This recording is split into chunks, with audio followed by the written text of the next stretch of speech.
Okay తమ్ముళ్ళు కూర్చోండి. నేను ఈరోజు ప్రసాద్ నేను చూస్తామే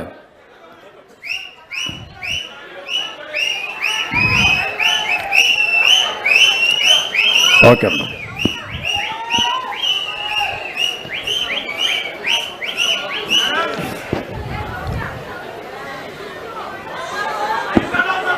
గౌరవనీయులు రెవెన్యూ శాఖ మంత్రి సత్యప్రసాద్ గారు,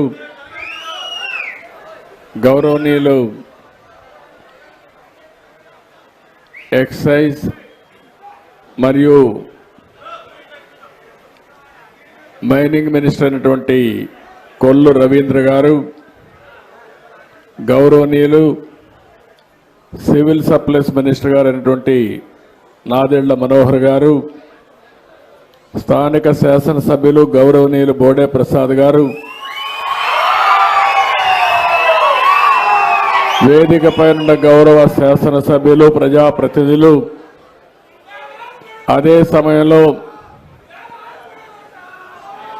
రెవెన్యూ శాఖ ముఖ్య కార్యదర్శి సిసిఎల్ఏ జిల్లా కలెక్టర్ గారు, అందరికీ మనస్ఫూర్తి నమస్కారాలు, అభినందనలు, శుభాభినందనలు.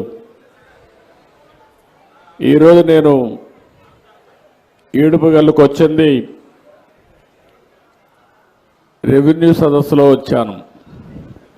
ఇప్పుడే పక్క గ్రామంలో మీ ధాన్యం కొనుగోలు కేంద్రానికి వెళ్ళి సక్రమంగా డబ్బులు చెల్లిస్తున్నారా,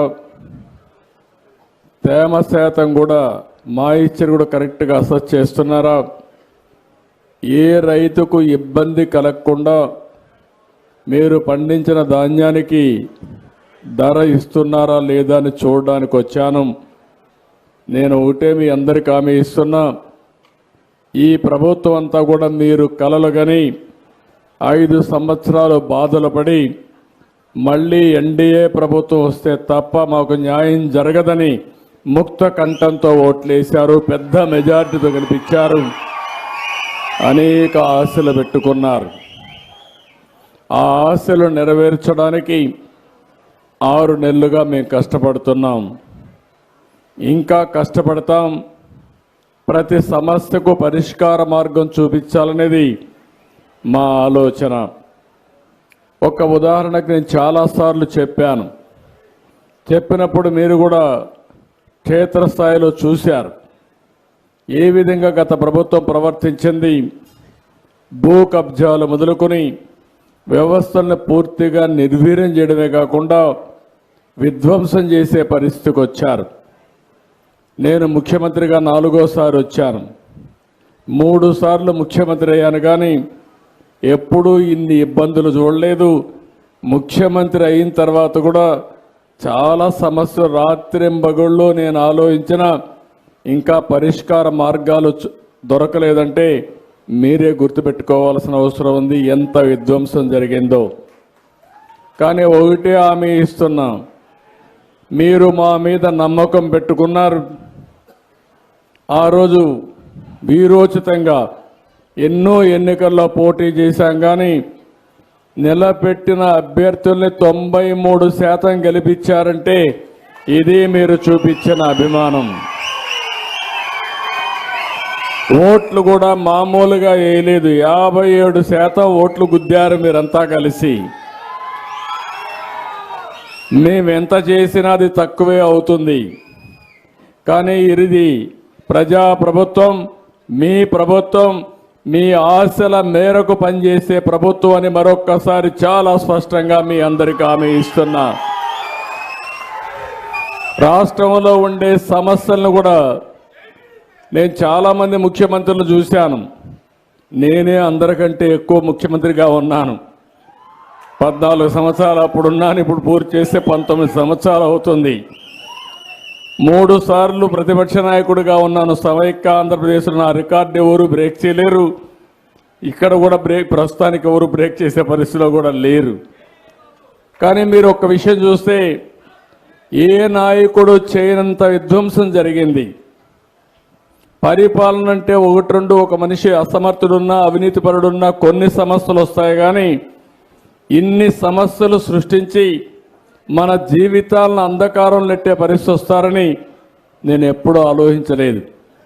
ఒక పక్క అవినీతి, ఇంకొక పక్క వ్యవస్థలను విధ్వంసం చేయడం, పరిపాలనలో పనిచేసే అధికార యంత్రాంగాన్ని నిర్వీర్యం చేయడం, అన్నీ కలిపి ఈరోజు అనేక సమస్యలు సృష్టించే పరిస్థితికి వచ్చారు. ఒక్క విషయం మీరు చూస్తే, నేను ముఖ్యమంత్రి అయిన తర్వాత పార్టీ ఆఫీస్కి బయట వస్తున్నాను. బయట వచ్చినప్పుడు మీరందరూ కాగితాలు ఇస్తున్నారు. ఆ కాగితాలన్నింటికి నేను ఒక పరిష్కార మార్గం చూపించాల్సిన అవసరం ఉంది.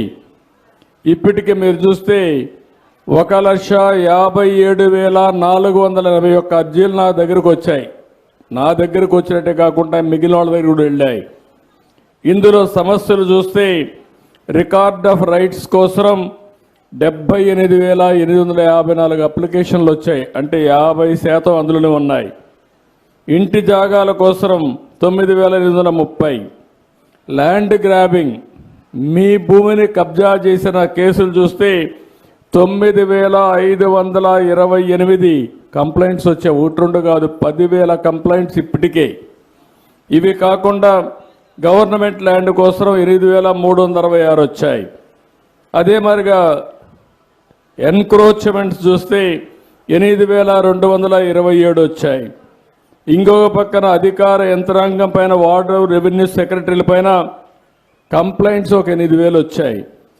ఇంకొక పక్కన మీరు చూస్తే 22A, ఎవరైనా మీ భూమి మీది ఉంటే దాన్ని 22A కింద పెట్టేస్తే ఆ భూమి మీది కాదు, ఇది గవర్నమెంట్ భూమి అంటే మీరు ఎంత బాధపడతారో ఒకసారి ఆలోచించుకోవాలి.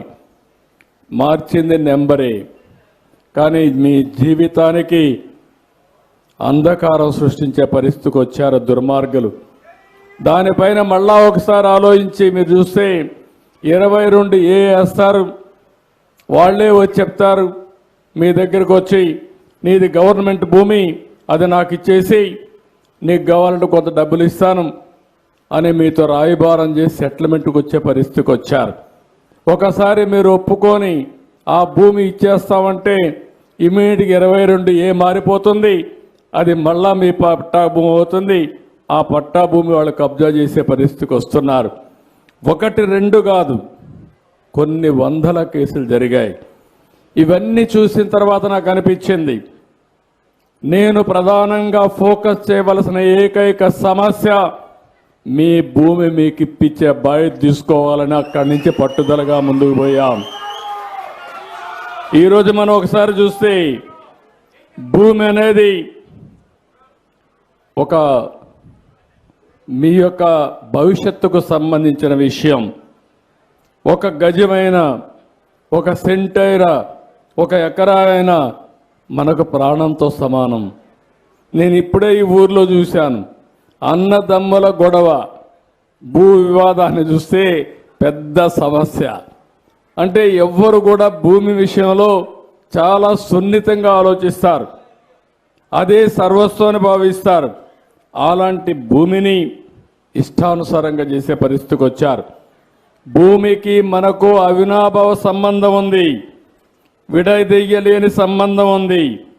అందుకని నేను చూశాను, ఒకసారి మీరు చూస్తే కొత్త చట్టం తీసుకొచ్చారు, మీరు చూశారు, ల్యాండ్ టెనెన్సీ యాక్ట్ అని.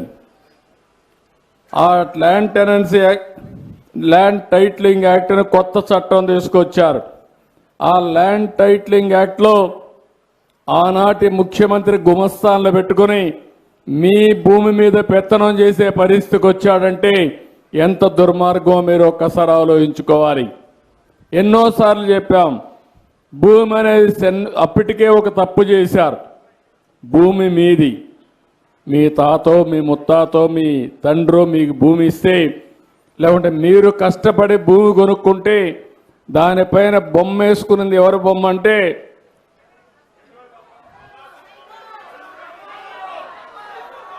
అంటే భూమి మంది, కష్టం మనది.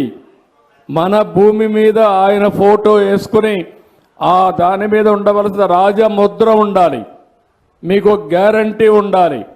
ఇది నా భూమి, ప్రభుత్వం నాకు ఇచ్చిన హక్కు అని చెప్పి ఒక గుర్తింపు కార్డు ఉండాలనే విధంగా ముందుకు పోకుండా సొంత బొమ్మ వేసుకునే పరిస్థితికి వచ్చాడంటే ఏమనాలో నాకైతే అర్థం కాలేదు. తిట్టినా కూడా లాభం లేదు. ఇప్పుడు ఆ పరిస్థితిలో మన నోరు పోయే పరిస్థితికి వచ్చింది. ఇంకో పక్కన మీరు చూస్తే మన భూమి సర్వే చేస్తానంటాడు. తప్పు లేదు. మన రికార్డ్స్ అన్నీ కూడా బ్రిటిష్ వాళ్ళ దగ్గర నుంచి చాలా సిస్టమేటిక్ రికార్డ్స్ ఉన్నాయి. నేను ముఖ్యమంత్రిగా మీరు చూస్తే 9 సంవత్సరాలు సమైక్య ఆంధ్రప్రదేశ్లో ముఖ్యమంత్రిగా ఉన్నాను. ఆ రికార్డ్స్ చూసినప్పుడు తెలంగాణలో ఉండే హైదరాబాద్ రికార్డ్స్ కొంచెం గజిబిజిగా ఉంటాయి. అప్పుడు నిజాం పాలనలో ఉన్నారు కాబట్టి, కొంతమంది హైదరాబాద్ నుంచి పాకిస్తాన్కి వెళ్ళిపోయారు కాబట్టి, పోయేటప్పుడు ఆ భూములు అక్కడ వదిలిపెట్టారు కాబట్టి కొన్ని అవకతవకలు కానీ రికార్డులో కొన్ని సమస్యలు ఉంటాయి. కానీ ఆంధ్రప్రదేశ్లో ఉండే భూములు మాత్రం బ్రిటిష్ వాళ్ళు చాలా పకడ్బందీగా రికార్డ్స్ అన్ని ఎస్టాబ్లిష్ చేశారు.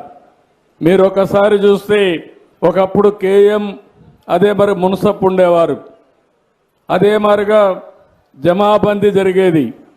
జమాబందీలో ప్రతి ఒక్క రికార్డు ఎస్టాబ్లిష్ చేసి మనం డబ్బులు కట్టి మళ్ళా మన భూమి మన పేరుతో ఉందో లేదో అని ప్రతి సంవత్సరం చెక్ చేసుకునేవాళ్ళం.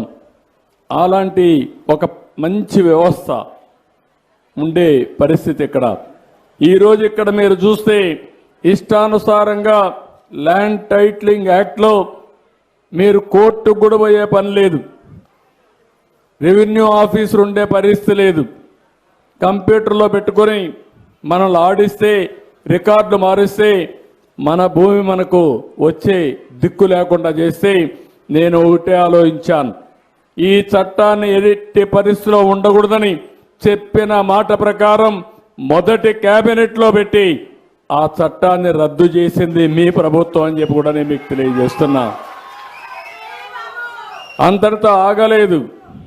మీ భూమి సర్వే చేస్తున్నాన్ని పేర్లు పెట్టి మొత్తం గెలాక్సీ గ్రనైట్, చాలా కాస్ట్లీ గ్రనైట్, దానికి కొన్ని వేల కోట్ల రూపాయలు ఖర్చు పెట్టి ఆయన ఫోటో వేసుకొని మీ భూములు నాటే పరిస్థితికి వచ్చాడు. నిద్ర లేస్తే ఆయన ఫోటో చూడాలి, పొలానికి పోతే ఆ ఫోటో చూడాలి. ఏం చేయాలో నాకు అదే చూసిన తర్వాత అనిపించింది, ఇది కరెక్ట్ కాదు, ఏ వ్యక్తి కూడా మరి చేయకూడదని చేస్తే ఇప్పుడు ఆ రాళ్లపై నుండే ఫోటో తీయడానికి 12 కోట్లు అయింది.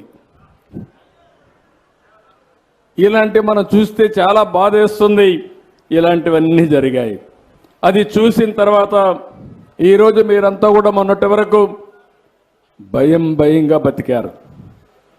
మీ భూమి వేరే వాళ్ళు కబ్జా చేసిన, మీ భూమిని 22 ఏలో పెట్టినా, మీ భూమి మీది కాదని చెప్పినా మీరు మాట్లాడాలంటే భయపడిపోయే పరిస్థితికి వచ్చారు.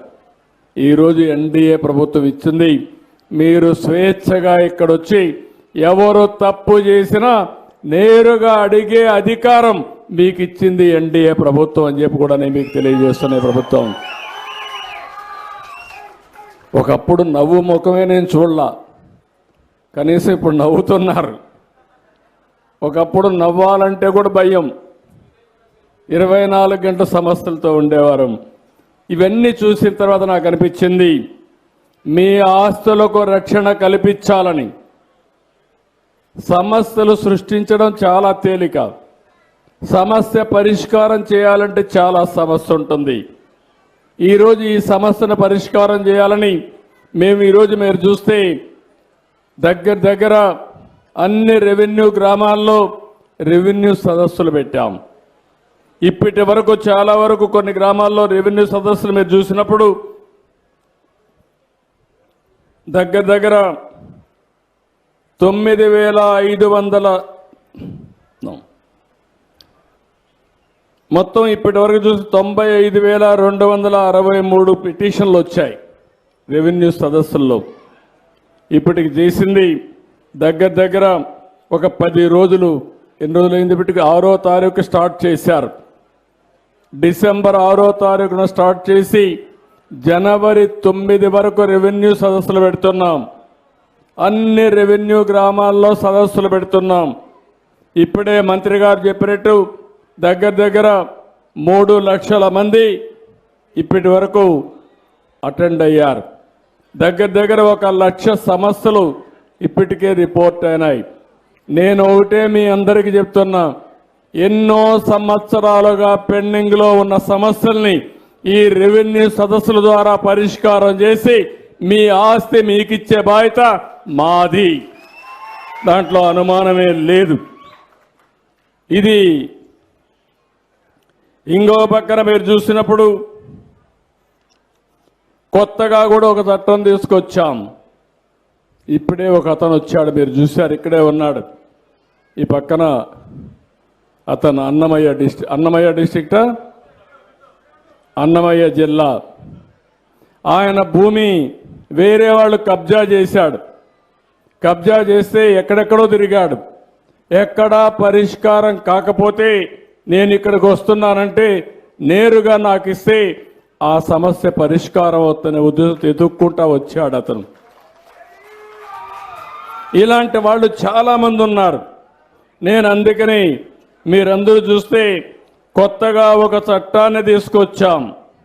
ఆ చట్టం ల్యాండ్ గ్రాబింగ్ యాక్ట్ 2024. ఈ 2024 ల్యాండ్ గ్రాబింగ్ యాక్ట్లో చాలా పటిష్టంగా తీసుకొచ్చాం.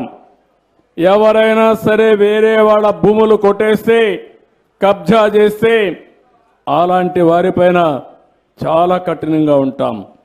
భూ ఆక్రమణ చేసిన, బలవంతంగా బెదిరించి లాగేసుకున్న, మోసం చేసి లాగేసుకున్న కొత్త చట్టం వర్తిస్తుంది. 6 సంవత్సరాల నుంచి 17 సంవత్సరాల వరకు జైల్లో పెట్టి అధికారం ఇచ్చాం. ఒకసారి ఎవరైనా సరే తప్పు చేస్తే వాళ్ళకు పీడీ యాక్ట్ కింద జైలుకు పంపించే హక్కు ఈ చట్టం కింద తీసుకొచ్చాం. గ్రామీణ ప్రాంతాల్లో, పట్టణ ప్రాంతాల్లో ఎక్కడ భూ కబ్జా జరిగినా ఆ భూ కబ్జా చేసిన వాళ్ళు జైల్లో పెట్టడమే కాకుండా ఎంత విలువ ఉంటుందో అంత విలువ చేసి ఫైన్ కూడా వేస్తున్నాం. ఒక పక్క ఫైన్ వేస్తాం, ఒక పక్క జైల్లో పెడతాం, ఒక పక్క ప్రభుత్వం ప్రూవ్ చేసుకోవడం కాదు, అది కబ్జా చెయ్యలేదని ప్రూవ్ చేసుకునే బాధ్యత కబ్జా చేసిన వాడికే పెడుతున్నాం. కాబట్టి వాళ్ళందరూ గుర్తుపెట్టుకోవాల్సిన అవసరం ఉంది. ఎవరైనా 1 సెంటు భూమి కబ్జా చేసిన కబద్దార్, జాగ్రత్తగా ఉండండి, తాట తీస్తాం, ఎవడిని వదిలిపెట్టాం. ఈ రాష్ట్రంలో ఇలాంటి దుర్మార్గులంతా ఎట్టి పరిస్థితుల్లో కూడా సర్వే కావడానికి వీలు లేదని చెప్పి కూడా నేను మీకు తెలియజేస్తున్నా. మా తమ్ముడు చెప్పినట్టు కబద్దార్, జాగ్రత్త.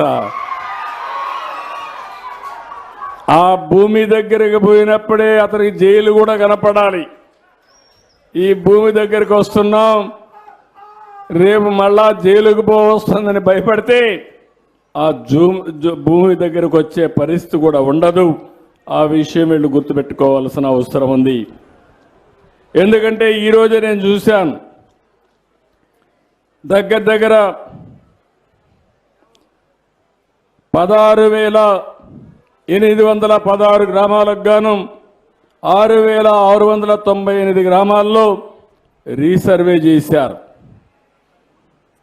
ఆ రీసర్వే చేసి దగ్గర 2,79,148 మంది ఫిర్యాదులు చేశారు. ఈ రీసర్వే తప్పుడు సర్వే జరిగింది. ఇప్పుడు కూడా ఇక్కడ ఒక 2 ఇచ్చారు. మాది 2 సెంట్లు పోయిందని, మాది 4 సెంట్లు పోయిందని. మా వాళ్ళు అంటారు 2 సెంట్లు 4 సెంట్లకి మళ్ళా రీసర్వే చేయలేము, లేకపోతే ఇది సమస్య పరిష్కారం చేయలేము అంటున్నారు. కానీ సానుకూలంగా ఆలోచించి ఏదో ఒక విధంగా ఆ సమస్య పరిష్కారం చేయడానికి కూడా మేము ప్రయత్నం చేస్తామని చెప్పి కూడా నేను మీకు తెలియజేసుకుంటున్నా. ఈరోజు మీరు చూసినప్పుడు 33 రోజుల పాటు ఈ సదస్సులు పెడుతున్నాం. ఈ సదస్సుల్లో నేను మా డిపార్ట్మెంట్కి ఒకటే కోరుతున్నా, ఎట్టి పరిస్థితుల్లో కూడా సమస్యలు పరిష్కారం చేసే బాధ్యత మనం తీసుకోవాలి. ఒకసారి 6 నెలలు పడుతుందా, సంవత్సరం పడుతుందా, మా రెవెన్యూ మినిస్టర్ గారికి చెప్తున్నా, నేను కూడా వదిలిపెట్టిన మళ్ళీ మళ్ళీ వస్తూ ఉంటా. నా దగ్గరికి ఒక్క పిటిషన్ కూడా రాని రోజున మీరు సమర్థవంతంగా డిపార్ట్మెంట్ రన్ చేసినట్టు.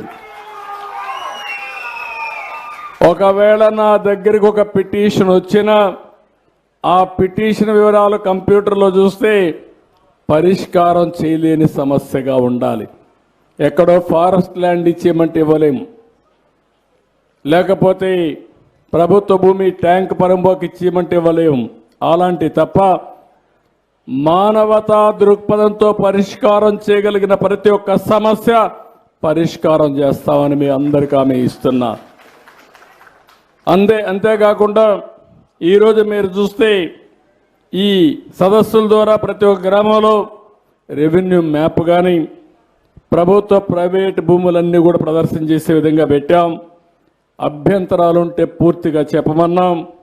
ఎస్ఎల్ఆర్ కానీ ఆర్ఆర్ కానీ 1B రిజిస్టర్ కానీ 22 జాబితాలో ఉండే అన్ని కూడా మీకు అందుబాటులో పెడుతున్నాం. టోటల్గా ట్రాన్స్పరెంట్గా పెడతాం. మీరు చెప్పింది ఓపిక్గా వింటాం. సమస్య పరిష్కారం చేయగలిగితే ఈరోజు మీరు చూస్తారు, ఇక్కడికి వచ్చారు, కొన్ని విషయాలు చెప్పారు. నేను ఇది అవుతాను, ఆ సమస్యలు ఏ విధంగా పరిష్కారం చేయాలని చెప్తాను. అవి చేసి అవసరమైతే చట్టాన్ని మార్పు తీసుకొచ్చి కేబినెట్ కూడా తీసుకొచ్చి మీ సమస్యను పూర్తిగా పరిష్కారం చేసే బాధ్యత తీసుకుంటాం. అదే మరిగా మీ భూ కొలతల్లో తేడాలు, సర్వే నెంబర్లో మార్పులు, వారసుల పేర్లు నమోదు కానీ, సరిహద్దు సమస్యలు, భూ విస్తీర్ణంలో తేడాలు, రీసర్వే రికార్డులో నమోదైన తప్పులు, భూ కబ్జాలు, అసైన్డ్ భూముల యొక్క పరాధీనం, నిషిద్ధ భూములు 22A జాబితాను తొలగింపు, ఇవన్నీ కూడా తీసుకుంటాం. ప్రతి ఒక్క ఫిర్యాదుని రికార్డ్ చేస్తాం.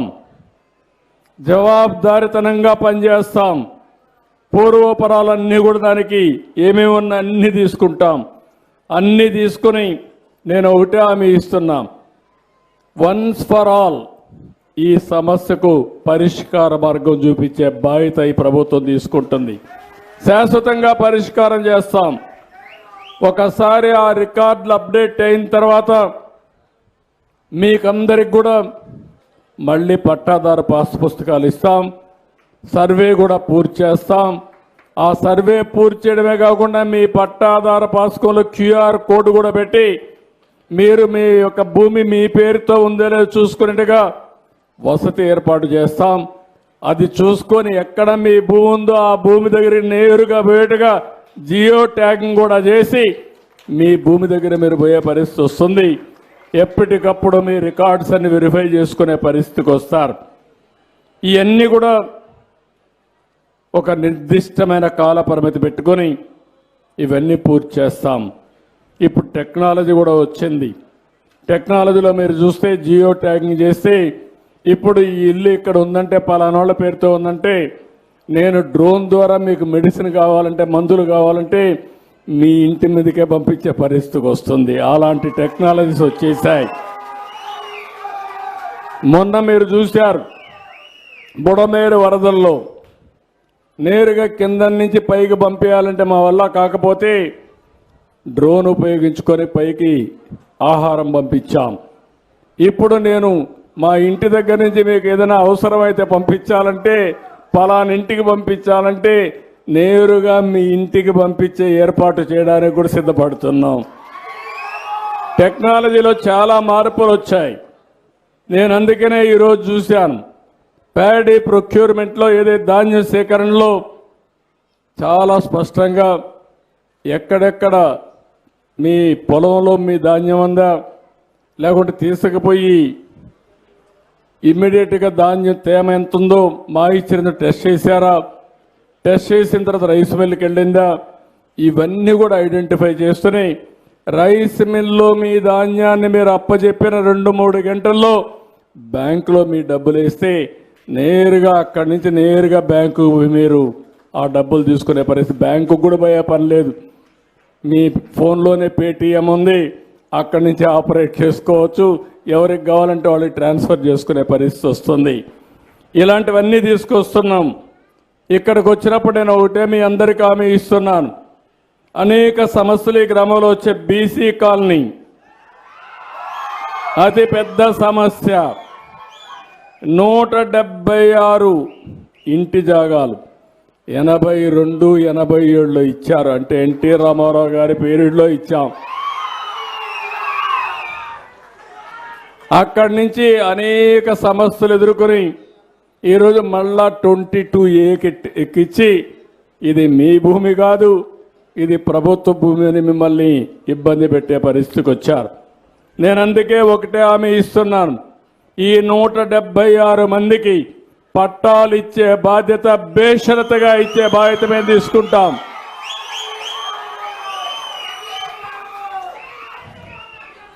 నేను కలెక్టర్ గారికి, రెవెన్యూ డిపార్ట్మెంట్కి, అదే మరిగా మా రెవెన్యూ మినిస్టర్ గారికి ఒకటే కోరుతున్నా, ఇవన్నీ తీసుకోండి. ఇవన్నీ కూడా చూస్తే అందరూ కూడా 144 స్క్వేర్ యార్డ్స్ కంటే తక్కువే ఉంది. ఇది పెద్ద కష్టం కాదు. ఒకప్పుడు ఇల్లు మారిగా ఉండేది. ఇప్పుడు కొంతమంది కష్టపడి సంపాదించుకొని చిన్న చిన్న ఇండ్లు కట్టుకున్నారు. అయినా పేదవాళ్ళే. మీరు కష్టపడి పైకి వచ్చిన దానికి మిమ్మల్ని ఇబ్బంది పెట్టకుండా మీ ఇంటి జాగా మీకు ఇచ్చే బాధ్యత మాదని మరొక్కసారి మీ అందరికీ హామీ ఇస్తున్నా. ఈ 176 మంది తర్వాత అనుమోలు ఝాన్సీ లక్ష్మి, ఇక్కడ మీరు చూస్తే 22Aలో పెట్టారు. భర్త చనిపోయాడు 2002లో. ఆ భూమి కూడా 22Aలో పెట్టారు. అది కూడా 22A నుంచి తీసేసి మీకు ఇచ్చే విధంగా చట్టపరంగా యాక్షన్ తీసుకుంటామని చెప్పి కూడా నేను మీకు తెలియజేస్తున్నా. ఇంకొక పక్క వీరమాచినేని నాగకోటేశ్వరరావు, ఎలమంచిల బేబీ సరోజిని, పర్వతనేని రాజగోపాల్, రవిదుర్గ రాణి, సానా రామలక్ష్మి, అదే సమయంలో హనుమంతు సరస్వతి, వీళ్ళందరూ కూడా చూస్తే అనాధీనంలో పెట్టారు. ఈ భూమిని కూడా 22A కింద పెట్టారు.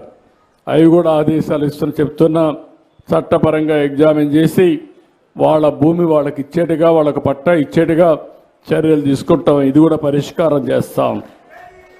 ఇది కాకుండా ఇంకొక పక్కన చూస్తే Parvathaneni Sri Krishnamurthy,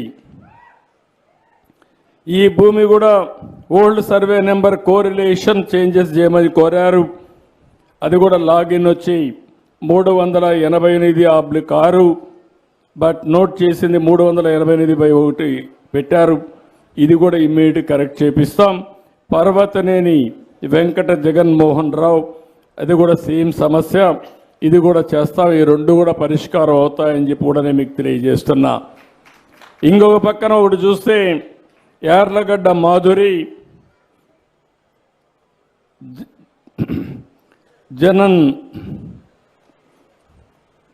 జనన్ Chaitanya housing private limited, Maddala Shakuntala, ఒకరు 2 సెంట్లు, ఒకరు 4 సెంట్లు. ఈ సర్వేలో ఇబ్బంది వచ్చింది పెట్టారు. మా వాళ్ళైతే వీలు కాదంటున్నారు. కానీ 0.2 నాట్ సెంట్లు, 0.2 అంటే సెంట్లో 0.2, ఇంకొకది 0.04 అంటే ఒక సెంట్లో 0.04. ఇది మ్యాగ్నానమస్గా మీరు వదిలిపెట్టేస్తే అది ఇష్యూ కాదు. చిన్న విషయాన్ని పెట్టుకొని లేనిపోని గొడవలు చేసుకుంటే మనం కూడా నష్టపోతాం.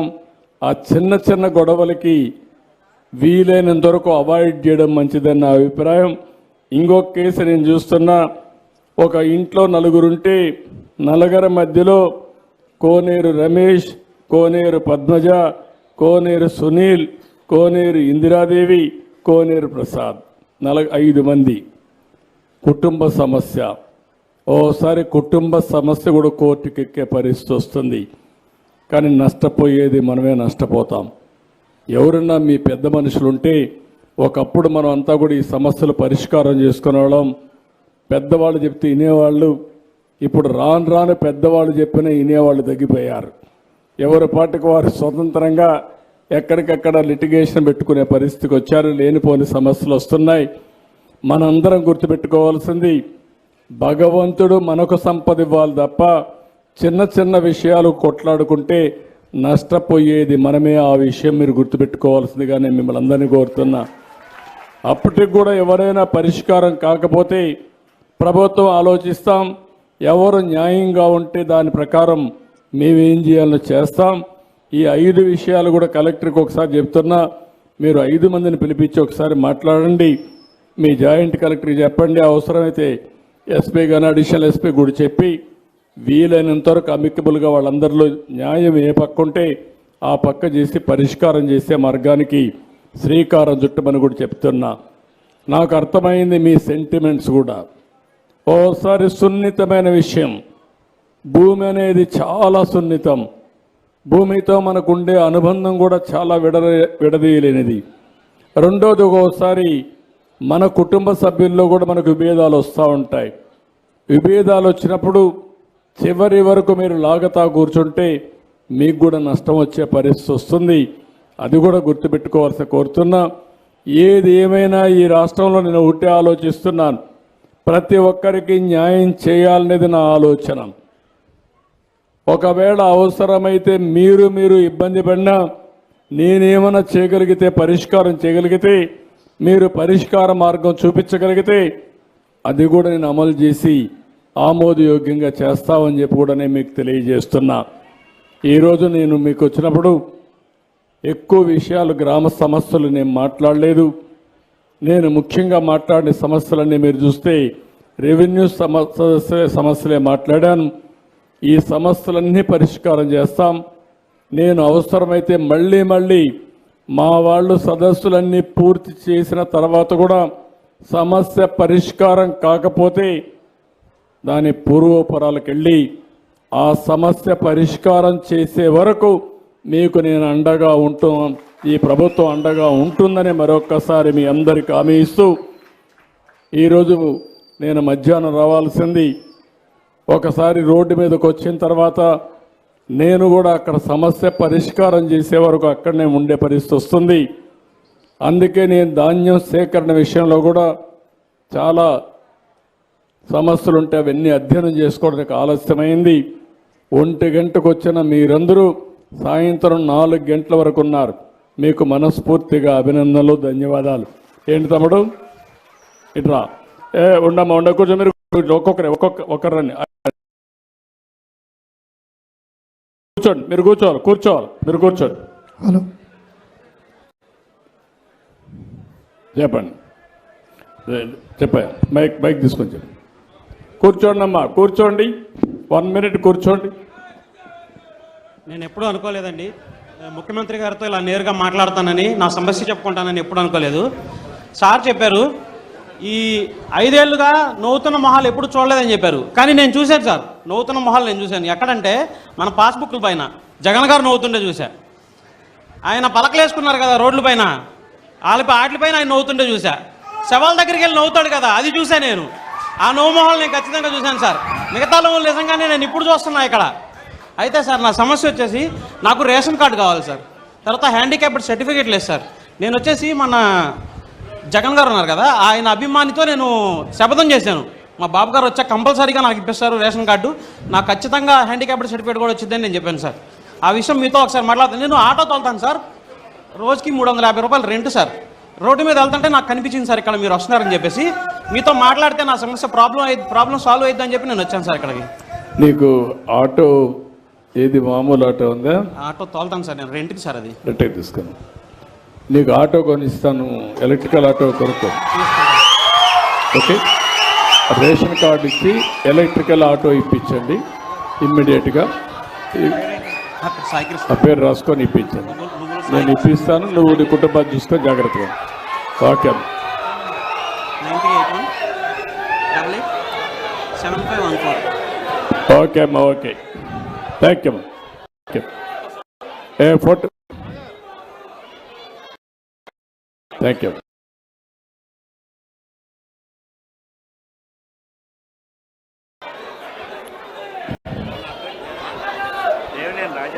చెప్పమా.